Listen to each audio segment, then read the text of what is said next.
So today's video is going to be called How to Make Your Stock A518 Transmission Not Suck.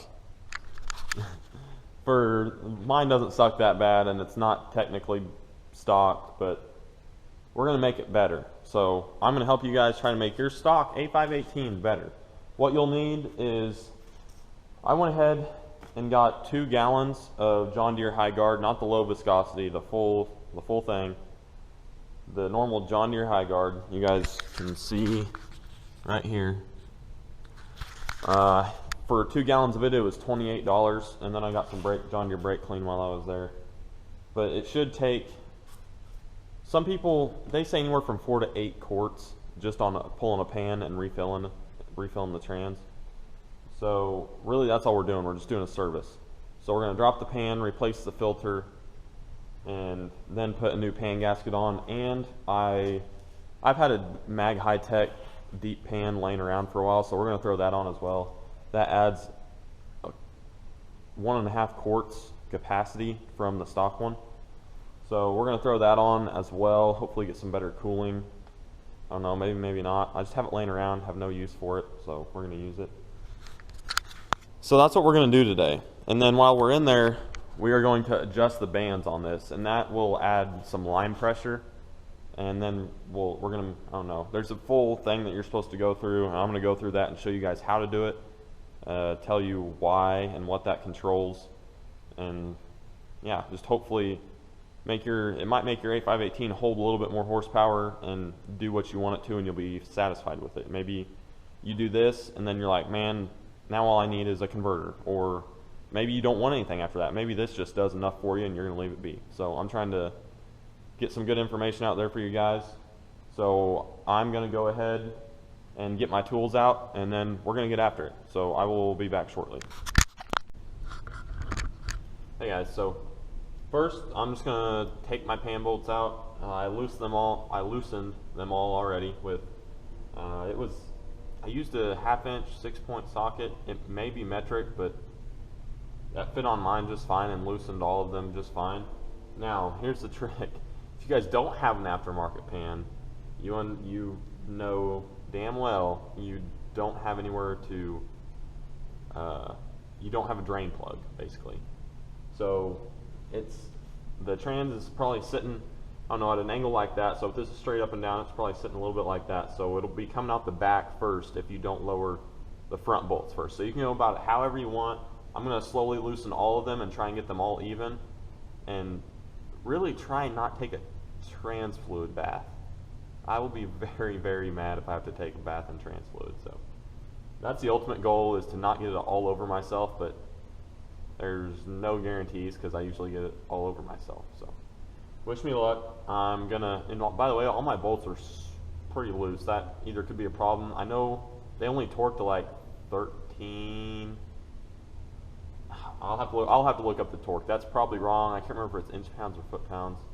I'll look that stuff up so I can get you guys a correct and accurate number. So I'm gonna go ahead and drop this thing. So wish me luck.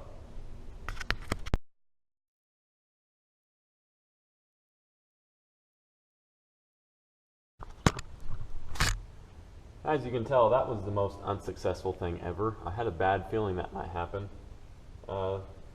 That pan is a pain. But we got it off, we got it all drained. It's just kind of hard to get it all where you want it and without spilling it everywhere. And I spilt it. Luckily I had the quick dry pretty handy, so I went and grabbed it and made sure I got the area surrounded before it got out of hand. So now that we got that off, I'm going to clean up some stuff with brake clean and get everything looking good. And then we are going to adjust our bands. And then I got to clean the new pan at some point in time, so I'll do that. But yeah, we're going to clean this up, adjust the bands. Now I'll bring you guys under the truck for that so you guys can actually see. I'll bring a light because it's going to be hard to see under there. So yeah, we're going to let that drip dry and clean it and be moving on. Alright, so we had to take the filter off, obviously, and it's 3 Torx 25 bits or screws.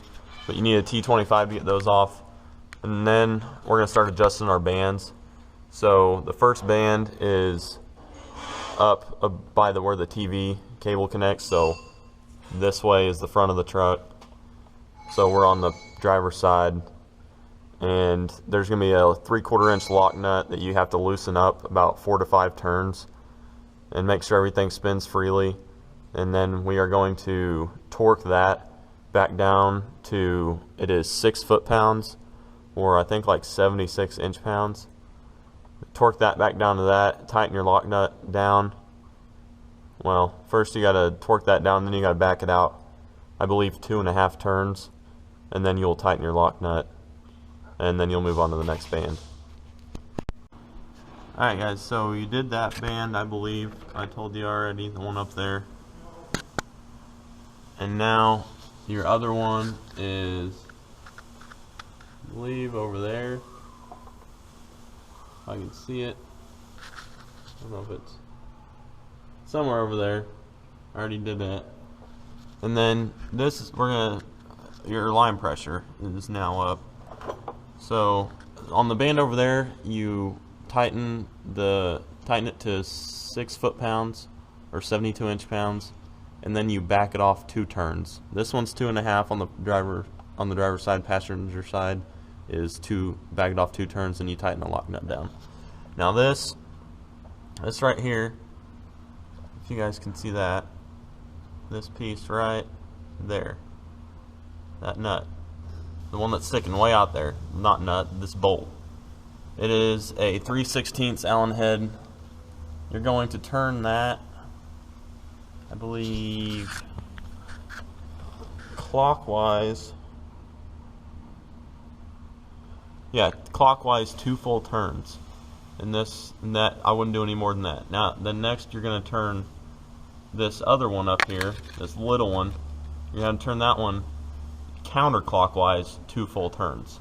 Now, with that being said, if I can find my little Allen wrench, I don't know where the heck I put it. It's a 3/16 Allen as well. Oh, and you're gonna have to trim it off because you can't fit it up in there. So trim a 3/16 Allen, just a junk one or something, so you can fit it up in there. And yeah, you're gonna take that one 2 turns. That's roughly 6 psi. On a stock transmission, 7 could do some damage, so 6 psi is good, and you can do that. So that's it for the adjustments. Now we're gonna throw the filter back on, and the filter that I'm gonna throw on, I don't know, I'm gonna get it snug. I don't know what the torque spec is, but I'm gonna get it snug, and then the pan bolts should be 13 foot-pounds. And then obviously we're gonna refill the trans. I got 8 quarts. We're gonna hope that it's not any more than that, and if it is, we're gonna have to delay the project till tomorrow because John Deere's closed. So 8 quarts, and then we'll be done. So we are closing in on being done. All of our adjustments are made, and yeah, so we're gonna try and wrap this up. So I'll be back whenever I get all this stuff back on. What is up, guys? This is gonna be, I guess, the outro for the high guard video, or transmission for the A518 video. I don't know if that'll help at all. It's pretty dark in here. It's completely daylight. This thing's like a cave. So, moral of the story, this was easily one of the best upgrades I have ever done for the first gen. After I got out and test drove it, it just grabbed every gear hard, like as it should. Most A518s just like fall into gear. It feels like you got a rubber band as a transmission or something. But this really helped. Now, with that being said, if you guys saw anything wrong in this video as for torque specs, adjustments as to counterclockwise and clockwise, anything like that, make sure you comment in the video so others will know. So if you're watching this, read the comments to know if something was wrong or I did something backwards I should have done the other way. So as for line pressure, you don't want to crank up the line pressure. You don't want to just go ham on it, because then you can break the strut in the transmission, or one of the struts. I don't know which one, or I really don't know, but I know that you can damage stuff. It's just like in an engine turning up or having too much timing on something that doesn't have head stuff, or like, so you blow off the head gasket. This is, if you don't have supporting mods in your transmission, don't turn up the line pressure too much. But the roughly 6 psi that I turned mine up, it helped a ton. The truck felt like a whole new truck. It felt way faster. There was sometimes it wouldn't know what gear to be in, almost like it would kind of slip if I was really in it or had a load on it. And then after that, I think the bands were just way out of adjustment because it never knew when to shift. So the band adjustments and turning up the line pressure and actual good fluid, I think made a large difference. Now, some say that high guard is way too thick, full strength high guard is way too thick to be putting in these transmissions. You'll have to sit there and let it idle in neutral for 5 minutes every morning during the winter, which I do anyway. I don't know about you guys, but I let my truck warm up whenever it's 20 degrees outside. So in that case, you can grab the low viscosity high guard if you'd like, or you can use just plain old ATF. Nobody here, I'm not telling you to use high guard. You can use whatever you want. Logan Yelton at Logan Built sells some extreme brand products, or something that's really good ATF. Power Driven Diesel sells some really good ATF. So I would just try and get something that grabs a little bit harder, because these A518s don't grab that great. And if you're wanting, you can make these transmissions hold power. I would talk to, there's a guy at Suncoast that knows a lot about them. There's a guy here in Missouri that makes like a Frankenstein A518 he puts 48 RE parts in, and it's basically like a non-lockup 48. The name of the shop is Executioner Diesel. I believe his name is Kurt Urich or something. He's a phenomenal guy. And yeah, so if you do this to your truck and your transmission craps out because you turn the line pressure up too much and broke something, I mean, that's on you. This is at your own discretion. Whenever it comes to transmission, everything's at your own discretion. So, new fluid, new filter, adjusted the bands. You don't even have to turn up the line pressure. Maybe your bands are just out of adjustment. Either way, it's always good to service your transmission. I don't recommend just flushing the whole. I mean, transmissions are hard because you could do something and maybe now all of a sudden it starts slipping and it wasn't slipping before.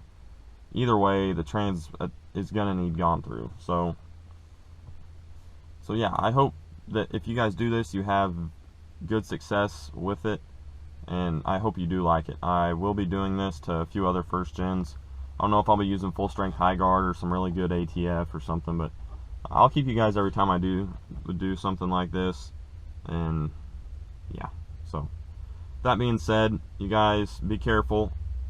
Good luck with all your wrenching that you're about to do, and yeah, we'll see you next time. Bye guys.